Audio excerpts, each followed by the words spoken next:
नमस्कार, आप देख रहे हैं एबीपी गंगा। मैं हूं स्नेहलता। चलिए न्यूज एट 4 की शुरुआत करते हैं, जहां है 4 बजे की 4 बड़ी खबरें। पहली खबर है किसानों से जुड़ी, जहां किसानों के मसले को लेकर सीएम योगी ने कहा कि यूपी में रिकॉर्ड 163 लाख मीट्रिक टन खाद्यान्न का उत्पादन हुआ है। तो दूसरी खबर है सपा अध्यक्ष अखिलेश यादव के इटावा और सैफई दौरे की। तीसरी खबर, उत्तर प्रदेश में कोरोना को लेकर आज मेगा वैक्सीनेशन अभियान चलाया जा रहा है, जिसमें 30 लाख लोगों को टीकाकरण से जोड़ा जाएगा, ये लक्ष्य है। चौथी खबर, प्रदेश में डेंगू का डंक जारी है। अब तक 578 से ज्यादा मामले सामने आ चुके हैं।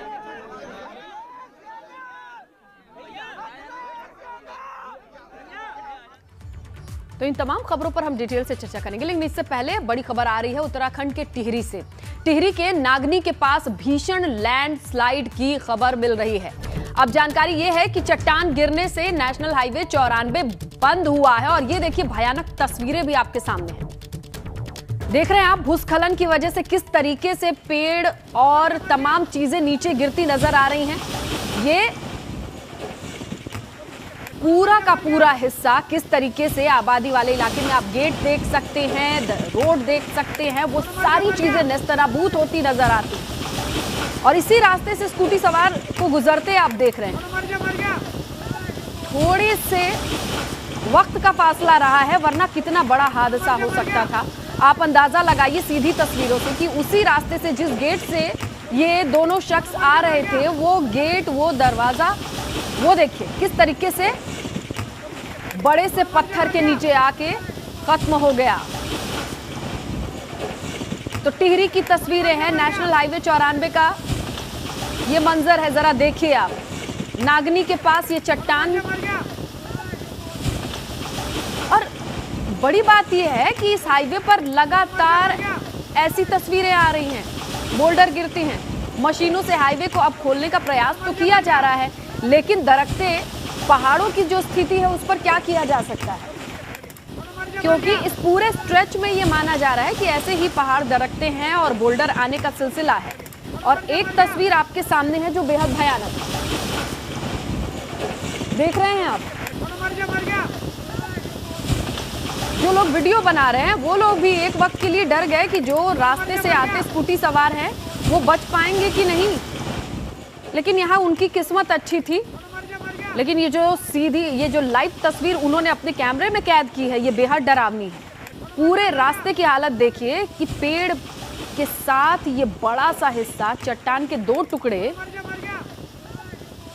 और इतना भारी भरकम बोल्डर अपने साथ हर एक चीज को नेस्तनाबूद करते चला गया, मिट्टी में मिला दिया। ये देखिए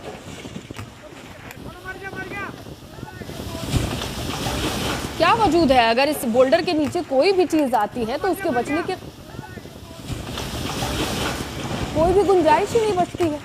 और बताया ये जा रहा है, ये तो एक वीडियो है जो सामने आई है, इस पूरे स्ट्रेच पे पहाड़ों के दरकने का सिलसिला देखने को मिल रहा है। लोग बता रहे हैं कि यहाँ के पहाड़ कच्चे हो गए हैं और आए दिन ऐसी चीजें होती हैं, लेकिन फिलहाल कंडीशन ये है कि मशीन से इस हाईवे को खोलने की कोशिश की जा रही है।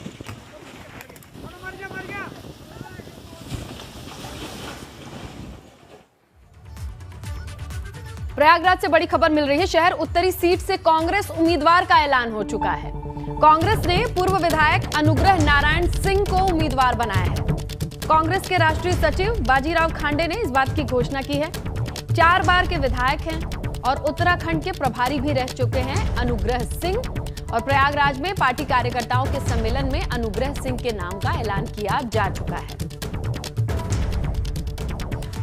तो 2022 विधानसभा चुनाव के पहले बीजेपी ने अपनी पूरी तैयारी शुरू कर दी और तेज भी कर दी। आज देखिए ना, लखनऊ के बीजेपी महिला मोर्चा की प्रदेश कार्य समिति की बैठक चल रही है। इंदिरा गांधी प्रतिष्ठान गोमती नगर में ये बैठक जारी है। शुरुआत हुई यूपी बीजेपी प्रदेश अध्यक्ष स्वतंत्र देव सिंह ने की। बैठक में महिला मोर्चा की तमाम पदाधिकारी मौजूद हैं और बताया जा रहा है कि अब से थोड़ी ही देर में सीएम महिला मोर्चा को संबोधित करेंगे। और ये सीधी तस्वीरें डिप्टी सीएम को देख सकते हैं आप, और समापन के सिलसिले में सीएम भी मौजूद हैं। 6 सितंबर को प्रदेश कार्य समिति की बैठक कर रहे हैं और फरवरी के महीने में, दिसंबर में चुनाव की शायद घोषणा हो जाएगी और फरवरी के महीने में चुनाव होने वाले। आगे बढ़ते हैं। मुख्यमंत्री योगी की आज कृषि किसान कल्याण मंत्रालयों के साथ एक बैठक हुई है। किसानों की आय को दोगुनी करने को लेकर यह बैठक हुई है और यहां से कई अहम फैसले भी लिए गए हैं। बैठक की बात करें तो वीडियो कॉन्फ्रेंसिंग के जरिए हुई है और इसी बैठक के बाद कई फैसले भी सामने आए जिसकी जानकारी खुद सीएम ने दी है। उन्होंने कहा कि इस बार रिकॉर्ड 163 लाख मीट्रिक टन खाद्यान्न का उत्पादन हुआ है। सीएम ने यह भी बताया कि धान खरीद को लेकर भी करीब 32 लाख किसानों को 37,000 करोड़ रुपए से ज्यादा का भुगतान किया जाएगा। करीब 46 लाख गन्ना किसानों को गन्ना मूल्य का भुगतान करने का भी फैसला लिया गया है। साथ ही किसान जो पोर्टल था उनका वो इंग्लिश में था, उसे हिंदी में करने का भी फैसला लिया गया है ताकि सहूलियत रहे। मंडी समितियों को बेहतर करने के लिए भी प्रस्ताव रखे गए हैं। खाद्यान्न उत्पादन का एक नया रिकॉर्ड बनाया है। अगर वर्ष 2012 से 2017 की अवधि में प्रति वर्ष औसत उत्पादन 139 लाख मीट्रिक टन जहां रहा है, वहीं वर्तमान में यह 163.45 लाख मीट्रिक टन वार्षिक हो चुका है। प्रदेश में प्रोक्योरमेंट में क्षेत्र में भी निरंतर देखने को मिली है। न्यूनतम समर्थन मूल्य पर धान खरीद में भी प्रदेश में नए कीर्तिमान स्थापित हुए हैं, जहां वर्ष 2012 से 17 की अवधि में 14,87,000 कृषकों को 17,119 करोड़ रुपए का भुगतान हुआ। वहीं वर्तमान सरकार के समय में 31,88,000 किसानों को अब तक 37,885 करोड़ रुपए का भुगतान किया जा चुका है। इस वर्ष भी खरीफ की फसल अच्छी होने की संभावना है, तथा न्यूनतम समर्थन मूल्य पर धान खरीद की सभी तैयारियां प्रदेश में पूरी की जा चुकी हैं। उधर सीएम योगी से उत्तराखंड के पूर्व सीएम त्रिवेंद्र सिंह रावत की मुलाकात हुई है। लखनऊ में ये मुलाकात हुई है और बताया ये जा रहा है कि इस मुलाकात के दौरान राजनीति को लेकर चर्चा हुई है। तो ये तस्वीर है जो सामने आई है। उत्तराखंड के पूर्व सीएम त्रिवेंद्र सिंह रावत हैं, वो लखनऊ आए और सीएम योगी आदित्यनाथ से उन्होंने मुलाकात की है।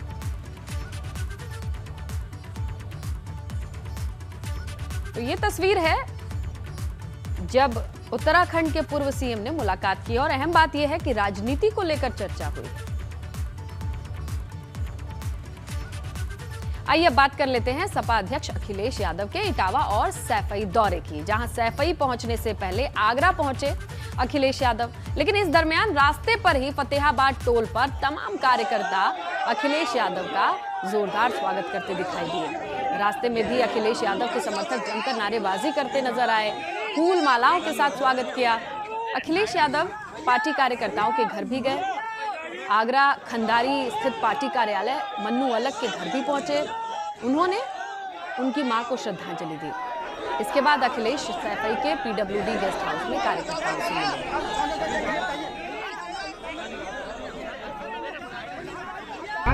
समाजवादी पार्टी के बहुत ही वरिष्ठ नेता और बड़े उद्योगपति श्री कुमार राठौर जी वो हमारे बीच नहीं रहे, उनके घर भी जाना है। हमारी पार्टी के महानगर अध्यक्ष रहे रियासुद्दीन, उनके घर परिवार से भी मिलना है। और जिस तरीके से कोविड में या कोविड के बाद या लगातार बहुत लोगों को खोया है, कई हमारे परिचित लोगों ने भी, परिचित लोगों के बीच में भी जिनको इलाज नहीं मिल पाया वो हमारे बीच नहीं रहे। इसलिए आज का कार्यक्रम केवल इन परिवारों से मिलने का है। आगे बढ़ते हैं, बात कर लेते हैं मऊ से बाहुबली विधायक मुख्तार अंसारी को सुप्रीम कोर्ट से झटका लगा है। सुप्रीम कोर्ट ने मुख्तार की पत्नी की तरफ से जो याचिका दी गई थी उस पर सुनवाई करने से इनकार कर दिया है। सुप्रीम कोर्ट ने मुख्तार अंसारी की पत्नी को हाई कोर्ट में याचिका दाखिल करने की सलाह दी है। दरअसल मुख्तार अंसारी की पत्नी ने मुख्तार अंसारी को कोर्ट में जब पेशी होती है उस दौरान सुरक्षा कितनी हो यह सुनिश्चित करने के निर्देश दे, ऐसी मांग करते हुए एक याचिका लगाई थी। सुप्रीम कोर्ट ने हाई कोर्ट से मामले में तेजी से सुनवाई करने के लिए कह दिया है। सुप्रीम कोर्ट में मुख्तार अंसारी की पत्नी ने ये बताया था कि मुख्तार अंसारी की जान को खतरा है, इसीलिए उसने याचिका दाखिल की थी। तो सुनवाई के दौरान वकील कपिल सिब्बल ने कहा कि सुप्रीम कोर्ट के आदेश के बाद मुख्तार अंसारी को पंजाब जेल से उत्तर प्रदेश में ट्रांसफर किया गया है और अब उन्हें जान का खतरा है, तो सुरक्षा सुनिश्चित होनी चाहिए। इसी को लेकर याचिका सुप्रीम कोर्ट में थी। सुप्रीम कोर्ट ने कहा हाई कोर्ट का रुख करिए। खबर नोएडा से है। बात सुपरटेक एमरल्ड कोर्ट केस की जांच की करते हैं। नोएडा पहुंची थी टीम एसआईटी की, जहां प्राधिकरण के चेयरमैन और एसआईटी टीम के अध्यक्ष संजीव मित्तल भी पहुंचे और कार्यालय के बोर्ड रूम में वो बैठक कर रहे हैं। जान लीजिए कि 2004 से 17 के बीच जितने भी अधिकारी तैनात रहे हैं, उसके जितने डॉक्यूमेंट हैं वो सारे खंगाले जा रहे हैं, क्योंकि इसी टीम को एक हफ्ते के भीतर शासन को रिपोर्ट सौंपनी है। तो उसी के मद्देनजर ये मीटिंग चल रही है। सुपरटेक एमरल्ड कोर्ट ट्विस्ट के मामले में एसआईटी टीम गठित करी गई है, जिसके बाद नोएडा प्राधिकरण में आज एसआईटी टीम के अध्यक्ष जो है संजीव मित्तल पहुंचे हैं। आप तस्वीरों में देख सकते हैं कि अब से कुछ देर पहले जो है नोएडा प्राधिकरण में पहले से ही जो जांच कमेटी है, जो एसआईटी टीम के और सदस्य हैं, जो जांच अधिकारी हैं, पहुंच चुके थे। लेकिन अब यहाँ पर प्राधिकरण में के कार्यालय में जो जांच कमेटी के एसआईटी टीम के अध्यक्ष हैं संजीव मित्तल पहुंच चुके हैं। आपको बता दें कि अब से जो बोर्ड मीटिंग है, मीटिंग लगातार चल रही है और मीटिंग में अब जो है भाग लेने के लिए यहाँ पर संजीव मित्तल पहुंचे हैं और जो प्राधिकरण से के अधिकारी हैं उनसे लगातार जो जांच कमेटी है सभी फाइलों को इकट्ठा करने लगी हुई है। और आज यूपी में अब तक के सबसे बड़े टीकाकरण अभियान को चलाया जा रहा है। पूरे यूपी की आप बात करें, 30 लाख लोगों को वैक्सीनेट करने का टारगेट रखा गया है। वहीं राजधानी लखनऊ में आज 1 लाख लोगों को टीका लगाने का लक्ष्य है। इससे पहले 27 अगस्त को प्रदेश में 31,39,000 जबकि लखनऊ में 90,000 से अधिक लोगों को वैक्सीनेट किया गया। लखनऊ में 461 बूथों पर टीकाकरण कराया जा रहा है। हर बूथ पर लगभग 250 लाभार्थियों को टीका लगाया जाएगा। कोविशील्ड, कोवैक्सीन दोनों तरीके के टीके मौजूद हैं।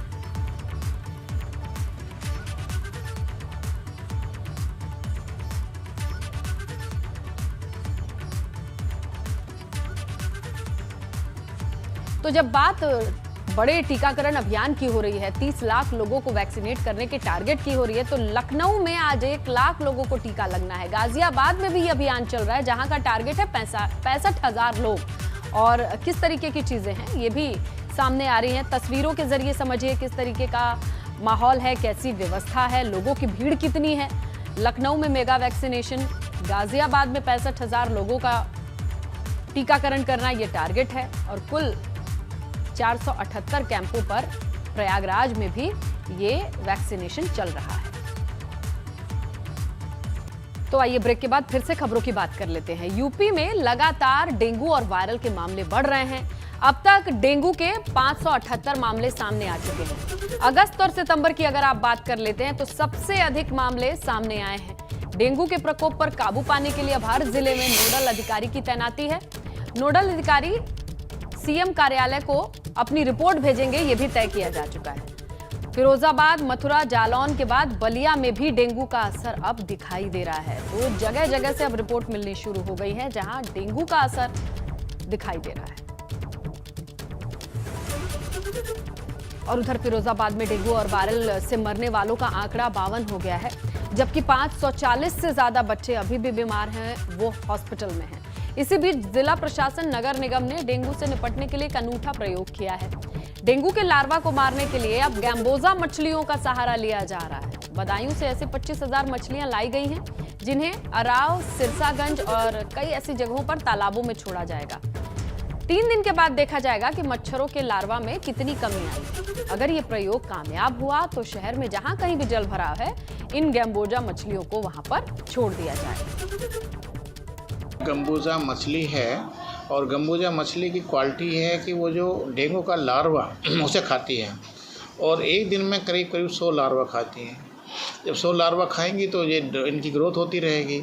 आज हमने 50 पैकेट बदायूं से मंगवाए हैं और लगभग उनमें 25,000 मछलियाँ हैं, विभिन्न तालाबों में डलवा दी हैं प्रशासन के सहयोग से। हमारे डीएमओ साहब साथ में थे उसका क्या होगा कि आने वाले समय में वो तालाब में जो लार्वा होगा वो अपने आप ही वो गंबूजा मछली ख़त्म कर देगी।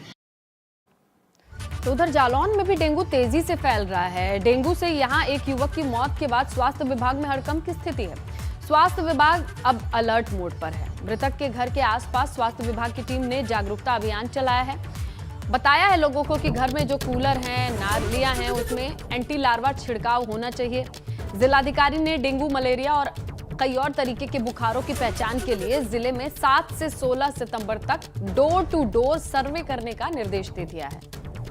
मानसून के समय में मौसमी बीमारियों और वेक्टर बोर्न डिजीजेस के लिए विशेष अभियान चलाया जाता है। प्रदेश के कुछ जनपदों में बच्चों को डेंगू और इत्यादि फीवर की सूचनाएं आई हैं।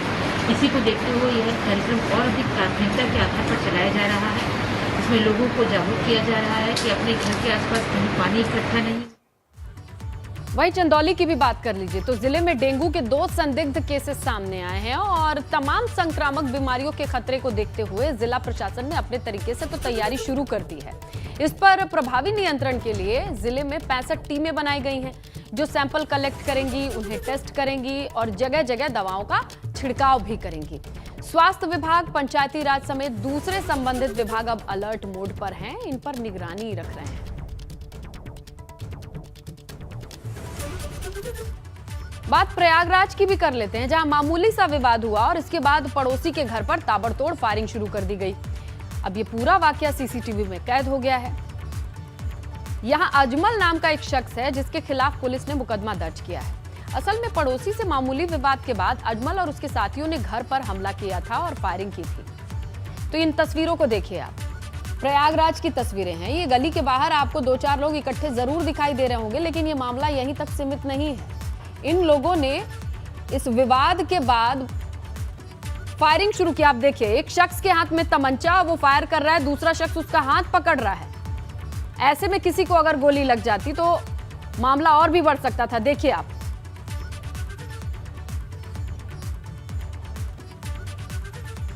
और उधर गाजियाबाद में जीडीए पर प्रदर्शन की भी खबर मिल रही है। सदरपुर गांव के लोग हैं जो प्रदर्शन कर रहे हैं। वो अपनी ट्रैक्टर ट्रॉली के साथ पहुंचे हैं। ट्रैक्टर ट्रॉली को सड़क पर खड़ा कर दिया है और जीडीए ऑफिस के बाहर प्रदर्शन कर रहे हैं। मामला है मुआवजे की राशि को बढ़ाने का और इसी की मांग करने के लिए ये रुख अख्तियार किया है।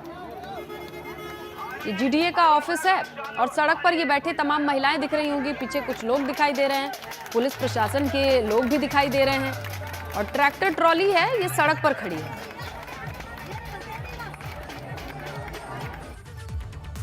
कन्नौज की बात करते हैं। बेटी बचाओ बेटी पढ़ाओ के नारे का मानो मजाक उड़ाया जा रहा है। गांव में दबंगों के खौफ से 3 बहनों ने पढ़ाई छोड़ दी, खुद को घर में कैद कर लिया।